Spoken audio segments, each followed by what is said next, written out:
Welcome our panelists, Senator Sonnenberg on the end, Representative Catlin, Senator Kerry Donovan, and Representative Dylan Roberts. Representative Roberts is chair of the newly named Rural Affairs and Agriculture Committee. Senator Donovan is chair of the Senate Agriculture Committee. Representative Catlin is the ranking member on the House Rural Affairs Committee, and Senator Sonnenberg is ranking member on the Senate Ag Committee. And some of these are very familiar faces to you. We're going to get started with questions immediately because we promised to have them out of here by 8 o'clock, knowing what the traffic is like back to Denver. We have a new administration this year, and we have a number of questions that our members have sent in response to a survey. As we look at the new administration and many new legislators, one of the biggest questions on their mind was about funding for the water plan. So the question I'd like everyone to give some thought to and address is, what funding gaps need to be addressed by the state to implement the Colorado Water Plan? And what is the role of the state in funding additional water storage? I think you all have microphones, so would you care to address that question? Who wants to start? Who turns on the mic? Are they on? Well, I'll start. I think the biggest gap is funding the water plan. I think it should be. I think it should be the number one issue we talk about as legislators in the building is how do we go forward and figure out how to significantly, meaningfully, and sustainably fund the water plan. I also would ask us as a broader water community to also be having those conversations, because likely, I think the pathway is that this will have to be a vote of the public at some point. The mechanisms that I've heard out there that get us enough money that is sustainable will have to be a vote by the state of Colorado. And that means that we need to start yesterday educating folks on the water plan, what it means, and the effort that will have to go towards creating enough momentum to create support across the state on a ballot initiative to fund the water plan. I'll echo what Senator Donovan said, and I think we will be at the ballot at some point, not this coming year, but so in these immediate years, we need to be working really hard during the budget process to make sure that the new administration understands the need for funding the water plan, and I think they're already showing that commitment. We're going to go into our budgetary process in about a month here, and so getting money every year in a sustainable way to funding the water plan is something I know we'll be working on, and something that we need to make sure that this community keeps at the forefront as the administration changes over.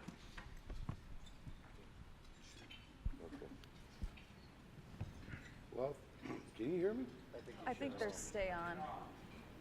Hang on a minute. There you go. Can you hear me? Oh, yeah, I hear me now. Well, thank you for having me this morning. It's always a pleasure to come home and see the people that I know. Been involved with the Water Congress a long time.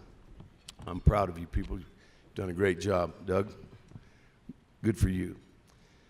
You know, to answer the question in regards to the Colorado Water Plan, I think it's kind of like inside baseball. We all know what we're talking about, but those on the outside don't. I think one of the things that's going to end up happening is, in order for us to be successful on some sort of a sustainable funding plan, is for the average consumer of water in the state of Colorado to understand how valuable and how badly needed our future is.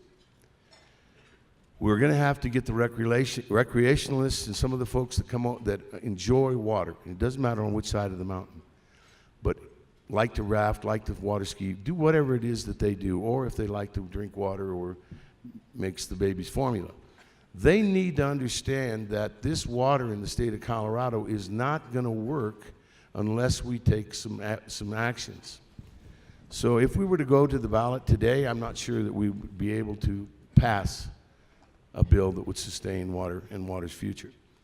So it's kind of like starting, we'll grade the ground level and do some compacting and then start building a foundation. In the meantime, maybe there are some opportunities that we can take that will fund some of the gaps, as what was asked to begin with. There may be an opportunity for us to charge us some sort of a surcharge per 1,000 gallons after a number of gallons, those kind of things. We're going to have to think about some of those kind of things, even though they may not be very popular. But honestly and truly, if the state of Colorado is going to remain Colorado, and if we're going to have enough water to recreate in and to go and enjoy, to fish, to do those kind of things, we've got to all start. We've got to talk to our neighbors about how badly we need storage, honestly and truly. We can't continue to look at, thank you, we can't continue to look at agriculture as a living reservoir. We can't consider that all you have to do is to go to a grower somewhere and have them close their head gate by a percentage, and we're going to build our future on that. Because what ends up happening is that we're building and selling permanent water taps on rented water when we do that. And that's not going to work out very well for anybody. Sooner or later, you have to face turn and face the music. What I'm hoping is that the state of Colorado will start to understand, and you folks here are a big part of that. We understand what we talk about. We get it. But the people that are cooked your breakfast this morning may not get it. That's the people that we need to communicate with. So the long-range future of the state of Colorado, yes, I do think we need to build more storage. We need to look at those kind of things as not just building them for us, but building them for the future generations of Coloradoans, because Colorado is going to do nothing but continue to grow. We shouldn't sacrifice our agriculture, our natural resources for just the benefit of growth. So I'm all in favor of it. If I can be of help, I will do that.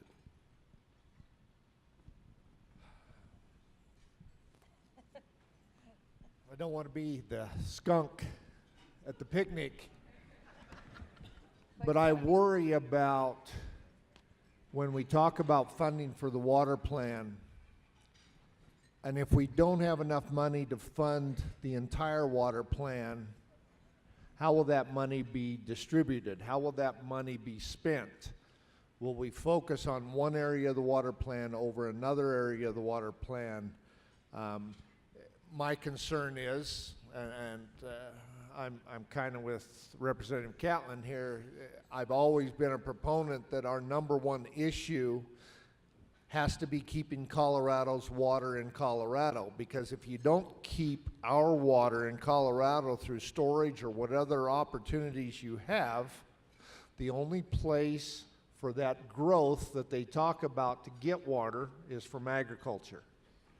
And when you have agriculture as either the number one or number two industry in the state, and you start pulling resources from agriculture, you hurt the entire state. And quite honestly, if you look at water storage, funding actually hasn't been the issue. It's the regulation that's been the issue. You can look at NISP and Northern for a prime example, as they build a coalition of local communities that needed water and trying to build NISP.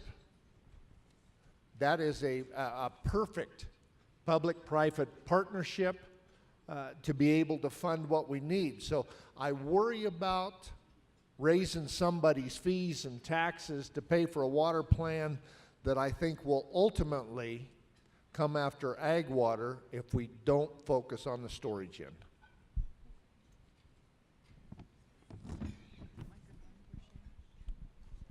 Thank you very much for your responses. We do have a follow-up funding question. Governor Polis has identified a range of priorities that could have high price tags. In this context, how can we secure the sustainable funding needed to implement Colorado's water plan, including funds to address our water supply risks on the Colorado River? What was the last part of the question? Including funds to address our water supply risks on the Colorado River. Water supply risks? It's a big question. You want to start with that? Well, you begin with the Colorado River's over-appropriated right now, so forget it. We're not going to be able to do anything. I think one of the things that ends up happening is that everybody looks at the Colorado River as the number one answer. I'm not sure that it will be. There are an awful lot of people that have their eyes on the Colorado River today, all the way from up on top of the mountain, all the way down to the Gulf. So, you know, and it's not that big a river, so let's not make it into Hercules. It's doing its heavy lift right now. Again, we go back to storage. If we don't do something, you're going to lose agriculture on the western slope. There's a 1 million acre-feet shortage or deficit structure. You know, and total consumption over on the western slope is just about that same amount of water. It's going to take some real creative thinking, and it's going to have to come from the whole state. We can't just continue to look at the Colorado River as a banking account for the state of Colorado, because there are other people that are making withdrawals from it as we speak. You know, the big problem that I've got is that the federal government will step in and that they'll be the water master for the whole state, for all the Colorado River, because some of the folks downstream don't want to play the game. That concerns me as much as anything. The state of Colorado comes to the table, we come with creative ideas, and we put them on the table and say we will and we are capable of doing this. But our neighbors downstream are still playing games. They time their releases, they time their requests so that they can game the system. Until we get over gaming the system, there's not going to be a game. And I am concerned about the Colorado River, truly and totally I am. Ag is at risk because of the Colorado River. Ag in the whole state of Colorado. We're being asked to do things that we've never even thought about doing. Do you just continue to pay for temporary fallow? I don't think we can. It might get us out of a crisis, but I don't think that's the way we can live in the future. So to answer your question, I'm not sure what the administration can do unless they can put pressure on the downstream users. I think one of the things that the administration can do is make sure we stand up for Colorado. We have the compact. We have our agreement with those downstream states, and to force Colorado to go a little away from that and give up some of their water not only hurts agriculture on the west slope, it'll hurt agriculture on the east slope. If you take water, transbasin diversions, those type of things, and force them to go to Arizona and California, they're going to come after water on the eastern plains to make that up. This is a statewide issue in which the administration has to stand strong, with us being a headwater state and no other options, on keeping Colorado's water again in Colorado. I worry about the federal government and the heavy hand of federal government if they think they know best on how to administer our water on the west, in the west as well. But I think we have to have an administration that stands strong against the federal government, that we can solve our own problems here and manage the Colorado River better than they can.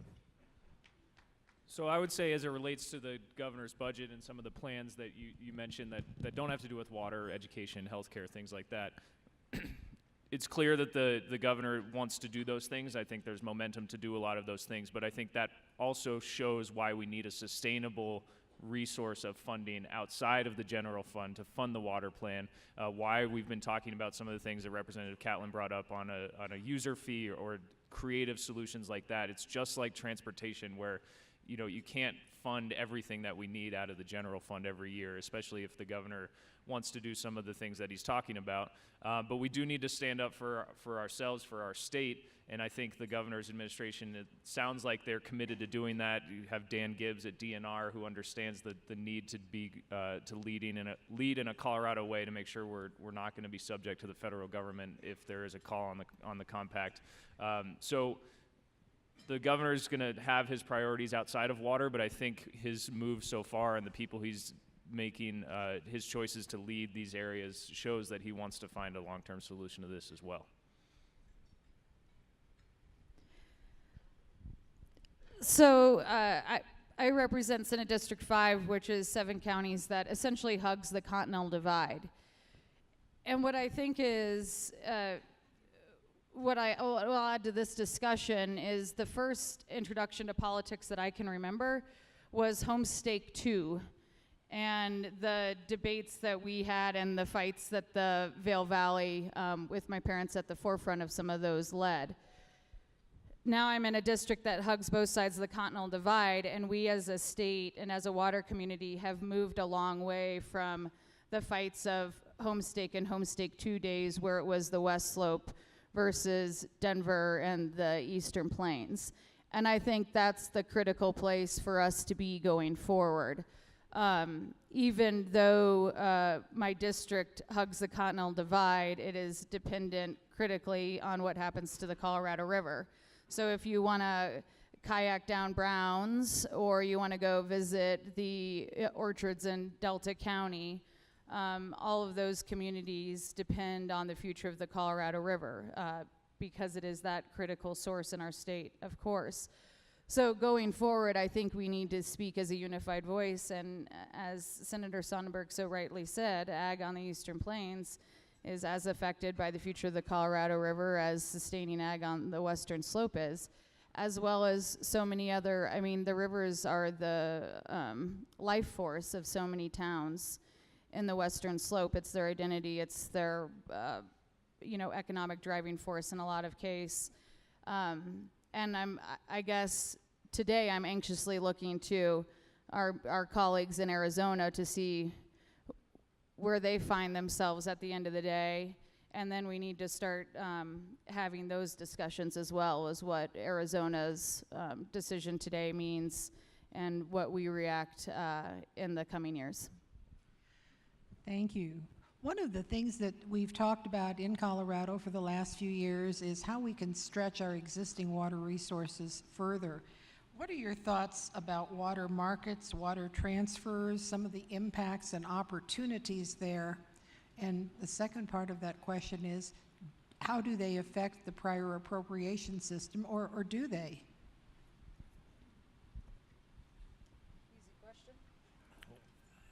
Easy for me. It goes back to storage. If we can't keep Colorado's water in Colorado, there is always going to be a demand to move water from agriculture. If agriculture has 85% of the water, in order to meet this growing state along the Front Range, that water's got to come from somewhere. In order to make this work, on both sides of the mountain, we can't let excess water leave our state.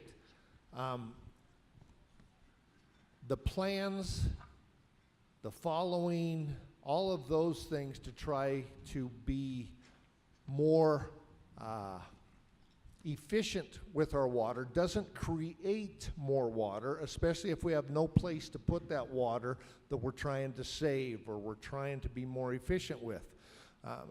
We're moving stuff from the right hand to the left hand.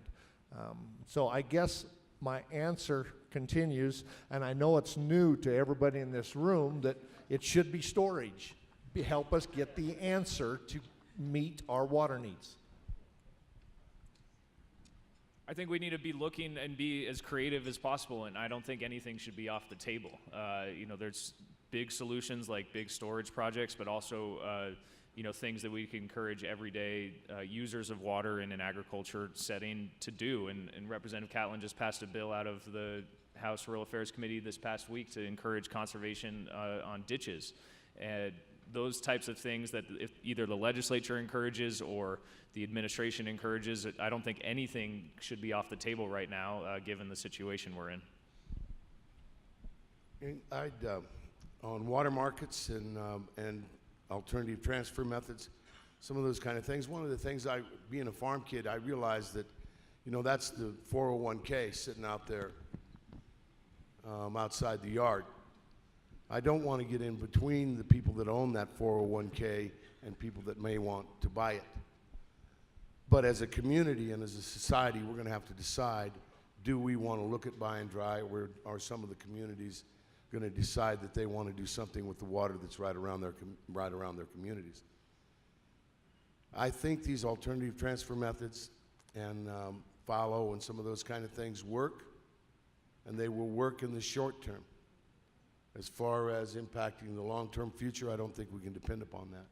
Because if we do depend upon that, that will impact the prior appropriation doctrine. I'm a believer in the prior appropriation doctrine. You know, Supreme Court Justice Gregory Hobbs told me one time, he said, Mark, you need to remember, the prior appropriation doctrine was created for times of shortage, not for times of long. And that really struck me because that's true. It's carried us this far. I'm a believer in the prior appropriation doctrine. We've been creative with it. We've got a number of water rights that fit within it. But if we are not careful, the demands of urban Colorado and of the urban West will outdo the demands and the needs of rural Colorado and the rural West. I don't think we can gamble that future. I don't want to be a broken record in regards to storage, but I also want to remind agriculture cannot be considered a living reservoir that all you have to do is push and pull the head gate and you'll have the water you need for the future. This is going to take a long, hard conversation between people that usually don't talk to one another. I mean, prior appropriation is the gravity of the water world, right? It's kind of the foundational force that dictates all other aspects of water law and water usage. And it's Colorado's foundational water belief. So, you know, I think sometimes there's perhaps in the Capitol an outsized hallway conversation that perhaps gains a little bit more traction than it would on if prior appropriation is going to be affected or impacted. But I think it's just one of those hallway rumors in the Capitol that sometimes gains traction one session and sometimes doesn't. But it is the gravity of the water world. To the what was the other part of that question? Pardon me. How do these approaches impact the prior appropriation system? Yeah, so with the other approaches, you know, I think I agree with everyone's comments up here. I think everything has to be on the table as we look towards the future of water shortages. But again, I'll return to this, and I will be a broken record on this over the next years. We have to just keep returning to the water plan. We put so much effort, collective we. I cannot take too much credit on the efforts of the water plan came in on the tail end of it, certainly. But I mean, so many thoughtful, engaged, very well-informed citizens invested so much time into the water plan. And it has sadly started to turn into a really nice bound book on the shelves of all of our offices. And so when we just need to continue to return to the work that those roundtables have done and see how we can fund and implement the ideas that are contained within those glossy pages. Thank you very much. It looks like we are pushing 8 o'clock, so out of respect for your very busy schedules, thank you so much for joining us this morning and every year, really, for our legislative breakfast. Yeah. Let's give them a round of applause. Well, and thank you so much for having us and making time in your guys' busy days to invite us over here. I've certainly appreciated every time I've attended, and it's always nice to see I think water is one of those issues where there's less division between parties and chambers, and we all look towards sensible solutions for the future. Thank you. Thank you very much. Thanks for having us.